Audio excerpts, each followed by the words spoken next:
There are many people a part of the military, and they all come from different backgrounds and places in life.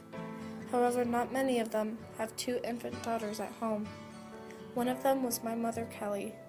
She joined the Army National Guard after her second year of college.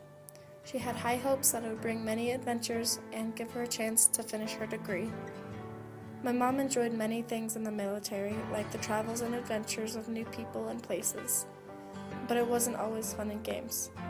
Perhaps you'd think seeing war would be the most challenging part of the experience, but for my mom, it wasn't the case.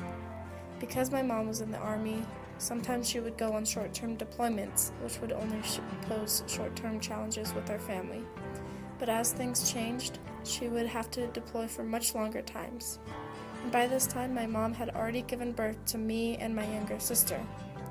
She was then deployed to Germany for a year where she couldn't be with her family. During that deployment, she worked with the Pentagon on force planning. She had many worries about me and my sister since she had never been away from us for more than 3 weeks. I was worried the two of them would feel abandoned. This was before Skype, and even email was difficult, so I could only keep up with them via phone calls, photos, and letters. But they were very young and didn't like talking on the phone much. For my mom, it became very tough. She said that my dad would hear me pray at night, and that I would ask God to please bring my mommy home.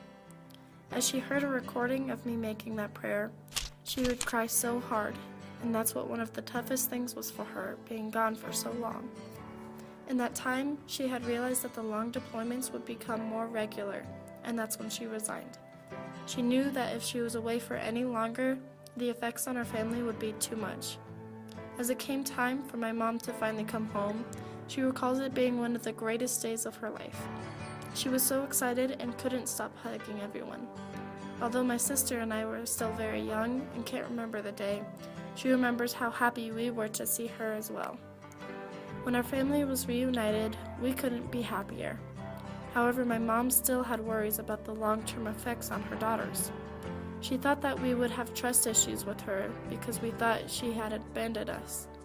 After a few years, though, she thought that maybe the opposite was true. Instead, we had confidence that no matter what, we knew we were loved. This affected my sister, me, and my mom in so many ways. But most importantly, we all know that no matter where the person is or how far the distance, that the love is always there for each other.